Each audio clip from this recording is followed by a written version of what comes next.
What's up, fellas? Welcome back to the channel. My name is Steve and this is Tech Teardown. Today I got another budget gaming system to build for you today. This one is built under a $400 budget with a Ryzen processor. This is the Ryzen 3 1200 from the first generation of Ryzens. This one I got on an excellent deal from Newegg for about $50. It was on sale. They are normally about $60. If you are near a Micro Center, I would much rather you pick up something like a Ryzen 5 1600. Those are 6-core processors with 12 threads, and they come in at $80 and offer bundle prices with motherboards. Because a lot of my viewers don't have access to Micro Center, I tried to build this around prices that you can get online yourself. And we have a mix of new and used parts. I'm going to go over those parts with you right now. Before I go into these parts, if you're new here, please consider subscribing and liking the video. It helps us out a lot. If you have any suggestions, let me know down in the comments. I'm always here to answer questions and take any ideas for future videos for experiments that you want me to do in the future. All right, now for the case. I have the Thermaltake Versa H18 Micro ATX case. Very budget friendly, has tempered glass, and even has perforated fronts for some nice airflow. To add some extra airflow, I did pick up some RGB fans off of Amazon. These are very budget friendly. They connect through Molex. You can't really control the speeds with them, but it does come with a remote, so you can control the lights and get a nice aesthetic feel to a very budget friendly computer. For the motherboard, this is an open box motherboard that I got from Micro Center. You can get cheaper motherboards anywhere else for about $10, $15 less. I went with this one because it was about $15 cheaper than the normal price, but it has a heatsink for the NVMe, which we will be using as our boot drive, and it does have a heatsink on the VRMs. You can get a Gigabyte B450 DS3H. It doesn't have any heat sinks on it, so it wouldn't be something that I would recommend if you plan on upgrading, because this is a system I would like to see you guys upgrade in the future to like a Ryzen 5 3600 6-core processor. With this particular motherboard, I wouldn't really recommend anything higher. Gigabyte marketed this motherboard as an 8+ 3-phase VRM, but in my research that I've done, I've determined that it's more like a 4+ 2-phase VRM, so I wouldn't really recommend anything higher than a 6-core processor for this motherboard.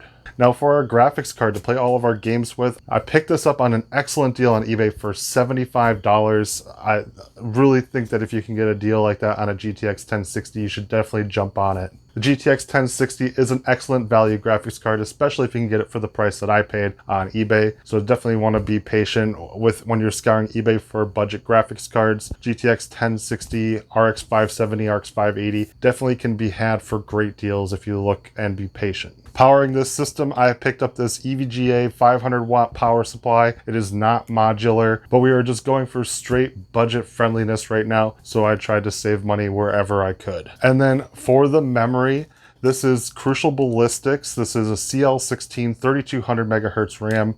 And this 3200 megahertz was actually cheaper than the 3000 megahertz. I definitely like this kit. I've used the Crucial Ballistics before. It's very Ryzen friendly and it's very overclockable. For the boot drive, I have this Inland NVMe SSD. It's 256 gigabytes. This is a Micro Center brand, but they can be bought on Amazon. I will have links to all these parts in the description on Amazon, so you can find all of these. And then for the processor, I told you it was the Ryzen 3 1200 4-core processor, first generation Ryzen. It does come with its own heatsink, but I did have the cooler from my Ryzen 9 3900X just sitting around doing nothing. So we're going to use that just to add some RGB flair to this build. Again, all the links to the parts are in the description if you want to purchase anything that you see here in this video. Using my links helps me out. I get a little bit of a commission when you use my Amazon affiliate links if you want to support the channel. So I'm going to go ahead and start building, and then we'll come back up and benchmark the system and see how this performs.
Alright guys, real quick, I am in Counter-Strike Global Offensive here. We have mostly high settings, medium settings on effect, 4x MSAA, tri-liner filtering, motion blur is disabled.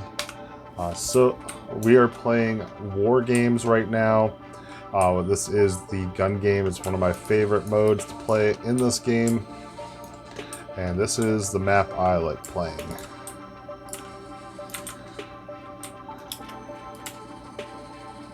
And also we are playing with bots.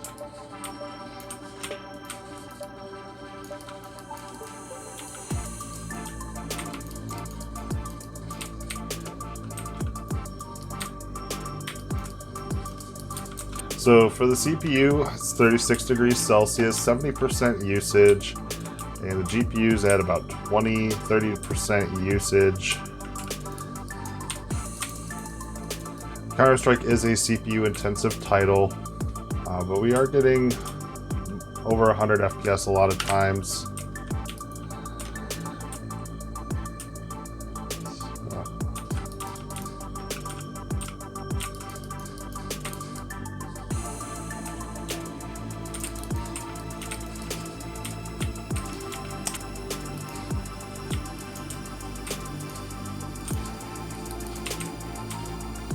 That's terrible. GPU is 65 degrees Celsius, not being utilized very well. CPU, although, is not pinged at 100%.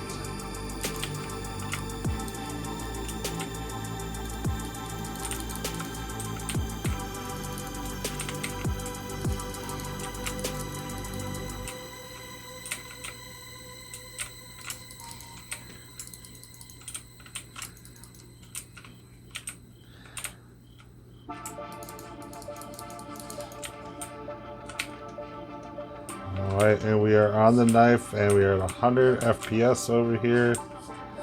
Everybody runs faster with a knife. Ah! I hate... That's one of the reasons why I don't play this game, is just getting stopped dead in your tracks when you get shot. But overall, great performance here with Counter-Strike. Let's go ahead and play the next game. Alright guys, so our final game here is going to be Fortnite. And we are at 1920 by 1080, 16 by 9 ratio, unlimited frame rate, low settings, epic, view distance, and motion blur is turned off. You can see we have our frame rate counter here.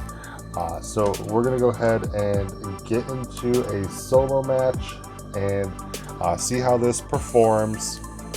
I think because I'm seeing some bottlenecking and just some pretty poor performance in games like Counter-Strike Global Offensive and Overwatch, I think I am going to overclock the processor and show you guys the performance difference between the non-overclocked and the overclocked in Counter-Strike Global Offensive.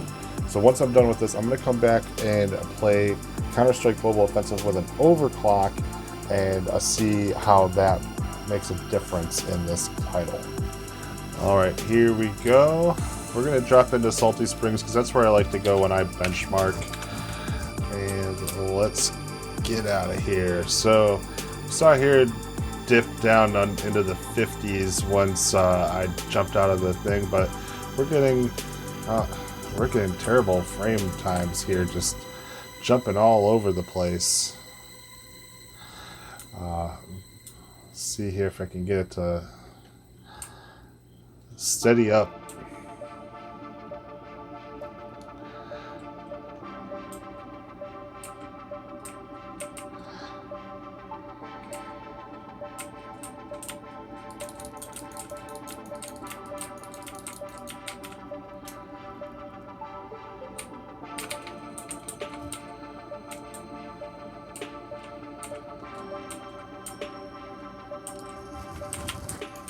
Alright, we got a kill here at 120 FPS is what it was hit at when I got that kill.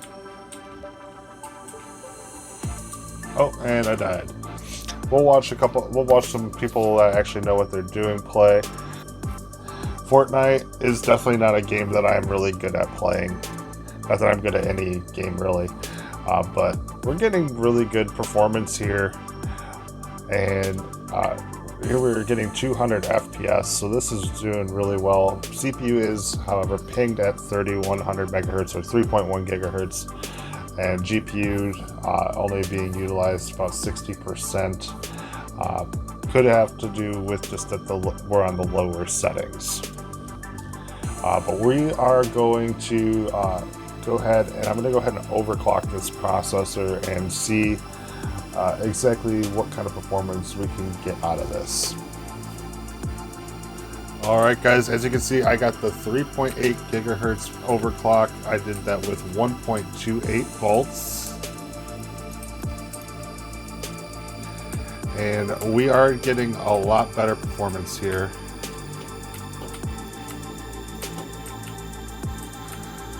And yeah, in the 200s right now for our FPS. So it's definitely giving us quite a boost here.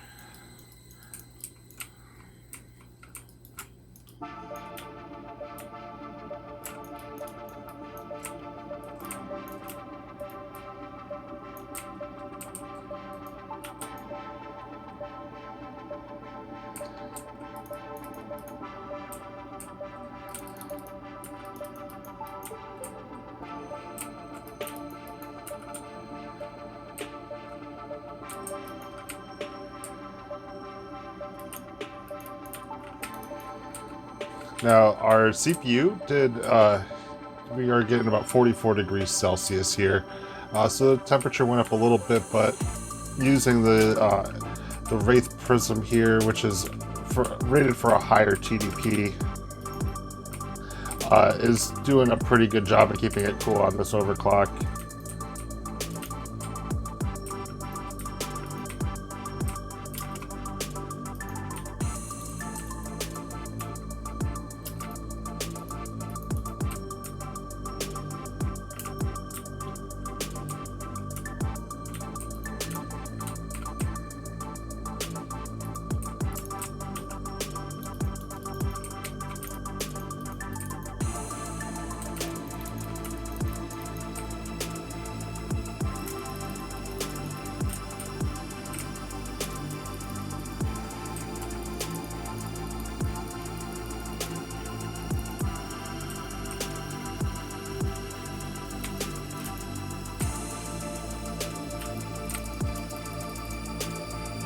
Alright, so that is it.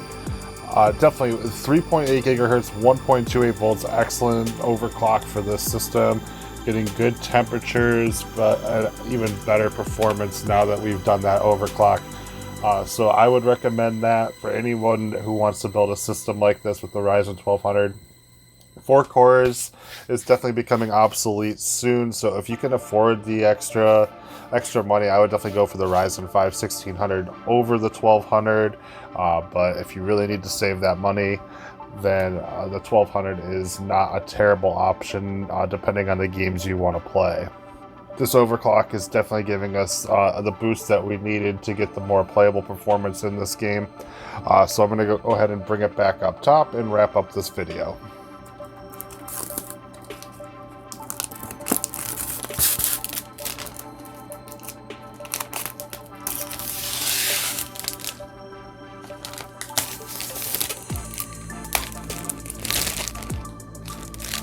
Alright guys, so the system is built. You saw me benchmark a couple games here. So the system is an excellent value.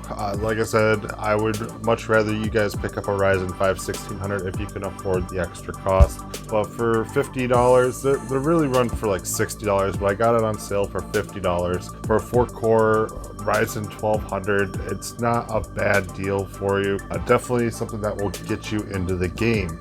Comes with a cooler, not this RGB cooler. Like I said, I just grabbed this one from my Ryzen 9 1200 just to give it some extra aesthetic flair, but that's not really important when you're trying to get into the game on the cheap. Motherboard, you could definitely save some money on the motherboard if you were to go with an ASRock B450, B350. You can even go with that chipset because it is the first gen Ryzen. So anything that you can save money, definitely do that. I went with this one because I am using an NVMe SSD and I wanted that heatsink for the NVMe. RGB fans obviously are not important to this build at all, but I do think that having proper cooling in your system is very important. So regardless, this only came with one fan, so you should definitely be picking up more fans for any system that you build. The fan that it came with was pre-installed in the rear. I have moved it up here to the top. So I have my one RGB here in the back, and I have two in the front. I did order an extra because as you can see here, it actually can be seen through the front, and that's one of the reasons why I got this case. I thought it would be really cool to have a budget case with these RGB fans shining through the front. So I did pick up an extra one. It is on the way. It's coming up tomorrow, so you won't be able to see it in this video, but I will have an extra RGB fan here in the front for whoever buys this system. Will be able to enjoy that. This LED light here, have not been able to figure out if it can be changed at all. It does not look like it, so it is stuck at the blue. That's fine with me. It is powered by a Molex cable. Seems a little bit odd that it had to be powered. It doesn't seem that powerful, especially since it can't be controlled at all. Seems a little bit odd that it has to be powered by Molex. Whatever, it's still a great case for any budget-friendly people. I love that it has this perforated front here to add that extra airflow. About these RGB fans. These RGB fans are probably the best budget RGB fans I've bought on my channel yet. The RGB implementation is very strong. I really like all the options you get. It is powered by Molex and you have to control everything with this remote. Not a big deal in my opinion. I do like that. I went with the rainbow because this fan here is stuck on the rainbow. I was not able to control that. I did want to go kind of red with it. Why, you see, I had just an extra cable mod cable from a previous the Cleveland Indians build that I did with the Cleveland Indians pitcher. If you have not seen that video, definitely check it out up here. That was an awesome thing that a Cleveland Indians baseball player was able to come to my house and help me build a Cleveland Indians themed gaming PC. We had one extra cable mod cable laid around, so I just kind of used it for this one just to make it look a little bit more tidier. Obviously that is going to add extra cost to the system if you didn't have something like that laying around. Anything to make this system look a little bit cleaner, I was all for. But anyway, these RGB fans are excellent. I highly recommend them. They're very cheap. They get the job done. If you can afford something that's more high performance, something that can be controlled with a PWM, like a Noctua fan, definitely go for it. But if you want to add that extra RGB flare, these are definitely probably my favorite option that you can have. Definitely can feel the airflow in the back more than any RGB fan that I've recommended on my channel before. Very high airflow, so excellent value. Comes with a fan control hub, comes with the remote, and it is powered by Molex. So the only negative there is that you're not going to be able to control the speeds. So if you're a noise freak or just want to have full control of everything in your system, you're probably not going to want to pick up these fans. But if you want something to add some extra flair to your system for cheap, then this is an excellent kit. I'll leave links to the description for you if you want to pick it up, because it does come with two RGB strips. I have one down here and one on the top. As you saw, I was able to pull a 3.8 gigahertz overclock on the Ryzen 1200. Definitely recommend if you are comfortable with overclocking. I do recommend overclocking this. Using Ryzen Master is much easier than on the motherboard, the Gigabyte. The BIOS was just absolute trash. So I stopped fighting it and just went into Ryzen Master and just overclocked it that way. Went with 1.28 volts and went to 3.8 gigahertz. You could probably mess with it a little bit and try to get 4 gigahertz. I attempted it at 1.3 volts and it crashed as soon as I tried to do anything. I would definitely recommend going. The 3.8 gigahertz was an excellent boost, as you can see in Counter-Strike Global Offensive. So I think that is a safe and solid overclock. You don't really need to push it that much further. No, you can't stream with this gaming PC. If you do want to stream, definitely nothing lower than a Ryzen 5 1600. You need 6 cores, you need those extra threads in order to do streaming nowadays. But after all is said and done, I think this is going to wrap up the video. If you liked anything that you saw in this build, there will be links in the description to Amazon where I do get a commission if you use those links. So if you use that, it definitely supports the channel, and I appreciate all the support I can get. If you liked the video, please give it a like, leave a comment, because that definitely helps me as well. Any suggestions for future videos, any questions that you have about the build or anything in general, I am here to help you, and I'm glad to do it. If you do want to see more from us, please consider hitting that subscribe button and the bell. The bell will have YouTube let you know every time I've uploaded a video, so you don't have to miss any of my uploads in the future. But that is going to be it, guys. I thank you again for watching all the way through this video. I hope you guys have a great day, and I'll see you guys in the next video.